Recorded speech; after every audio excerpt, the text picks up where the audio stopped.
Disney to lay off 28,000 employees as the coronavirus slams its theme park.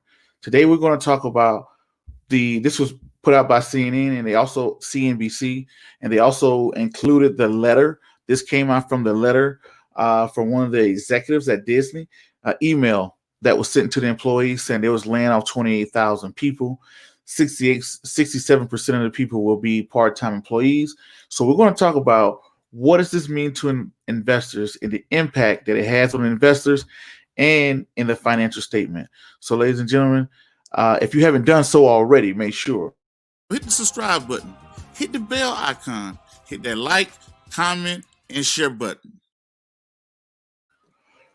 Once again, ladies and gentlemen, boys and girls, and children of all ages, you're now tuned into the Investor Show. As always, this is your gracious host, the Prince of Investing, Prince Dykes, coming to you guys and girls live all the way from that beautiful city and state of Denver, Colorado. Don't forget to hit that like, subscribe, comment, and share button.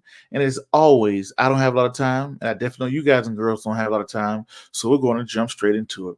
So, ladies and gentlemen, the coronavirus impact has continued to plague on to certain industries. For prime example, industries that have benefited from the coronavirus impact have been companies like anything with a drive-through, like Microsoft, Chipotle. Chipotle really don't have a drive-through, but it's a grab-and-go type vibe, versus places like a restaurant where you have to sit down and eat like a Chili's. They're experiencing hard times. Also, when you look into the world of amusement parks, you have Disney, you have Six Flags.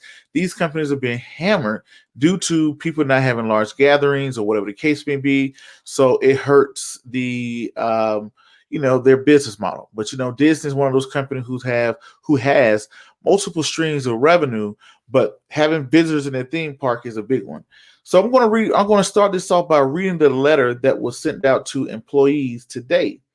It says, I write this note to you today to share some difficult decisions that we have to make regarding our Disney parks experiences and products organization. Let me start with my brief that the heart and soul of our business is and always will be people, just like all of you. I love what I do. I also love being surrounded by people who think about their roles as more than jobs, but as opportunities to be a something special, something different, and something truly magical. Earlier this year, in response to the pandemic, we were forced to close our businesses around the world. Few of us could have imagined how significant this pandemic would impact us, but at work in our daily lives. We initially hoped that this situation would be short-lived and that we will recover quickly and return to normal. Several months later, we found out this has not been the case, and it is a result. Today, we are forced to reduce the size of our team across executive, salaried, and hourly roles. As you can imagine, a decision of this magnitude is not easy. For several months, our management team has worked tirelessly to avoid having to separate anyone from the company. We cut expenses, we suspended capital projects, we furloughed our cast members while still paying benefits, modified our operations to run as efficient as possible. However, we simply cannot responsibly stay fully staffed while operating at such a limited capacity. As heartbreaking as it is for this action, this is our only feasible option we have in the light of the prolonged impact of COVID-19 on our business, including limited capacity due to physical distancing requirements and the continued uncertainty regarding the duration of the pandemic.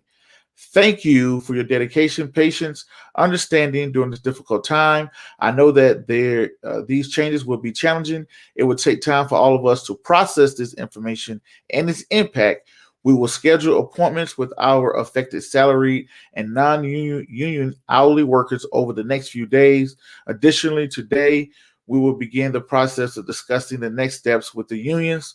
We encourage you to visit the Hub or the WDI homepage for any support you may need. For all of those affected by this decision, I want to say thank you for all you have done for our company and our guests. While we don't know when the pandemic will be behind us, we're confident in our resilience and hope to welcome you back as a cast member and employee when we can. This came from Josh D'Amaro. He's the chairman of Disney Park Experience and Products. That was the letter he put out to employees today, ladies and gentlemen. This is letting companies know what happened. So this is coming from the horse's mouth of them saying, hey, we have to lay people off. They're expecting to be around 28,000 workers. Now you got to understand, as an investor, this been the investor show, how does this affect investors? So ladies and gentlemen, how does this affect investors? The only way we can do that is to look at, let me share my screen here, is to look at what it does to the finances of the company. Let's look at Disney here. Right here, what I have pulled up in front of you for the people that are catching the video version of this. This is the Disney's 10Q report. The 10Q report, this is a quarterly report they filed on June 27th. This was their latest one. Now, when you look at their when you look at their 9-month, you look at their 3-month, it's obvious. This time last year, June of last year, they was up $29 billion, right? That was their revenue. This June that they just responded to, they was only up $11 billion. So you're talking about almost half of their money was cut. Also, what you can see here is what they're trying to do here. Since their top line revenue is declining. They went from 20 billion, because this is in millions, right? So this is in millions. So this is 20 billion right here. They were from 20 billion to 11 billion. Now you're looking at, where does the employees, look how much it costs to manage certain people. So last year they spent $3.3 billion on employees. Last quarter, June of last year. Now they spent $2.4 billion. So what they're looking to do right here, ladies and gentlemen, they're saying, hey, we went from $20 billion all the way to $11 billion. I'm pretty sure Disney have taken out a PPP loan. When companies like Disney take out a PPP loan, they couldn't fire or lay off anybody or furlough anybody when they took on their loan. Ladies and gentlemen, we're in the midst of talks of a second round stimulus. And as the second round stimulus happens, this may be able to save some jobs. But this is the impact it's going to have on investors. When they furlough, they talk about letting go 28,000 people. Those 28,000 people are going to now turn up on what report that comes out every Thursday. You should know this. Every Thursday, we get put out an unemployment report. Initial files of unemployment. Those people are probably going to go file for unemployment, the people who qualified, right? So now these people are going to go to unemployment. In reverse, this is going to push unemployment numbers up. When people become unemployed, they don't go out and buy that new car, watch that new movie. They don't do any luxury spending. They may not go buy that new house. They may not go buy that new car. They may not go on that vacation they were going to go on if they don't have a job, or if they don't have certainty to their job. Now, think about the people who stay at Disney. They're going to be worried about, hey, am I going to have a job next month? Am I next to be cut? Who knows, right? So this is the impact it has on the economy. Now, when you look at this, when you look at what the company is doing, I hate to say this, but this is when the ethics come down. This is very bad for the middle and lower class, because you're cutting their jobs. Now, how does this affect an investor? Now, you look at the company, their top line revenue was 20 billion that I stated June of last year. June of this year, it was only 11 billion. And it's probably going to be even worse when they put out their quarterly reports come up next month. But this is how they combat that. They're saying, hey, right here where you see selling, general and administration and others, what I have highlighted, last quarter, they spent $2.4 billion, which is down $1 billion from last year. They cut $1 billion in this. This is when you pay your employees the cost of doing business, right? Hey, the general and administration selling, SGA is what it's referred to. This is the income statement. So this is going to decline. So last quarter, they spent $2.4 billion. How much are they going to spend once they lay off all of these employees? This number will probably decline. So since they lay off employees, this number, let's say if it declines another $1 billion, now you look at when you look at their bottom line here, look at their net income. They started absorbing a loss. This was their first loss, not their first loss, but their 9-month. But this is their big loss they had. They reported a net income of $4.5 billion loss, right? So to cutting some of their losses, they probably can save $1 billion by laying people off, which is going to lower their bottom line to maybe 3.4 or whatnot. They may cut some other things to where things that they were producing before, they was talking about cutting cast members, things like that or whatnot.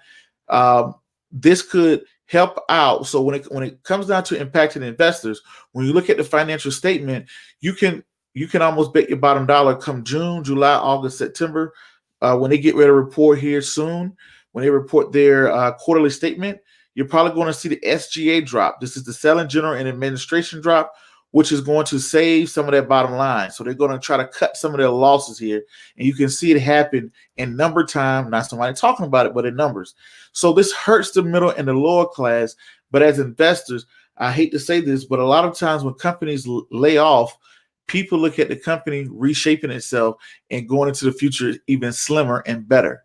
So layoffs are bad for the middle and lower class, but for the upper class, for the people like yourself who are investing and things like that, it's a good thing because as a company, yes, the company is absorbing loss, but as it cuts its losses, it can be seen as great. So sometimes when a company announces cutting jobs, like you saw in the airline industry, when they announced cutting jobs, the stock went up. Why did the stock value go up? Because when you look at the finances, they look at it like, hey, look, they're not going to be losing as much money as I thought they were.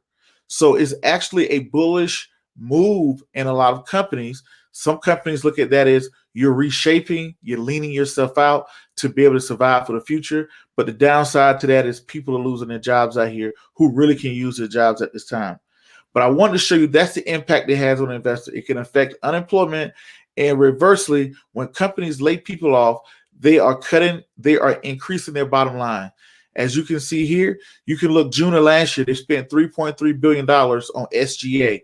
This last quarter, the same time last quarter when reported, they spent $1 billion less. Now they're laying off 28,000 employees. They're going to probably spend a little bit less, which actually could be a bullish move for the company.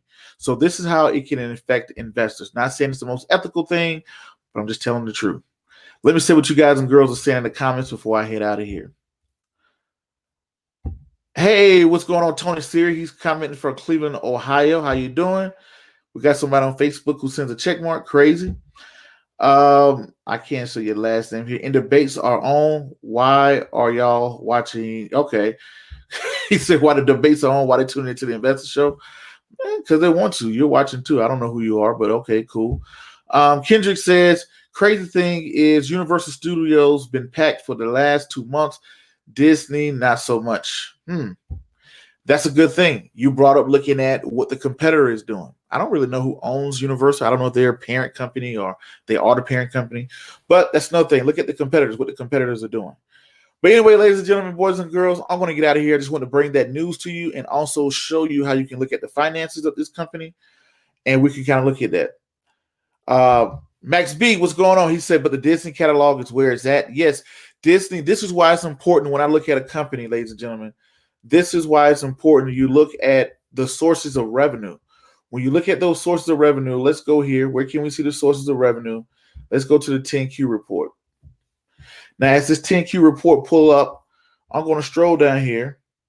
Right here, this tells me sources of revenue. They got services. They made $11 billion. Most of the money comes from their services. And they got $500 million that came from their products, right? So you look at the financial statements, you're going to stroll down here. And let's see where we get to their income, their revenue streams. The principals, okay, that's cool. When you stroll down, you get to the revenue streams, they break it out. Like we saw the numbers. Here we go right here. Policies for different segments appropriate to the circumstance of the business. Okay, this is their revenues. Revenues. The company has revenues recognized policies for various operation segments that are appropriate with the circumstances of the business. This is where they break out. This is where you can see the company breaks out its money. They got affiliate fees. They have advertising. As you can see, affiliate fees is where they make a lot of their money from, $3 billion, right? Right here, advertising fees, $1.1 million. Theme park admissions. They had no theme park admissions. You're looking at resorts and vacations, none. You're looking at retail and wholesale, none. You're looking at TV and distribution license, $1.6 billion. So, and other $1.2 billion. So their bread and butter right now, they're coming from TV distribution license. What Max B was talking about is $1.6 billion. You know, listen out that big catalog of all those movies. Then you look at advertising. People advertise with Disney, $1.1 billion. But affiliate fees, I'm not 100% sure what the affiliate fees are, but the affiliate fees are where they made up, you know, where they make majority of their money. This what breaks down their revenue, a total of $6.56 billion. This is why it's very important to be able to peel apart those financial statements, and you can see, look, none of the money came from the theme park. Last year they made 34 million from theme parks. They made, let's see, no. I'm sorry about that, ladies and gentlemen. Right here they made 34 million. I'm trying to see what they. Okay, look at this. Last year, before the coronavirus, they made 1.9 billion dollars in theme park admissions. When you're talking about this quarter, they only made $34 billion. Also, look at the resorts and vacation. They made $1.6 billion last year. They only made $80 million this previous quarter. You've seen these drastic drop-offs. Retail and wholesale of merchandises and things like that, 1.8 billion to 206. This is the quarter ending of June of last year. Last summer, look at these big numbers that practically just a fraction of them here. So this is how you can break down a revenue, the subscription fees, and see where the company's money is coming from. And that's how you can see when they're hurt. All right.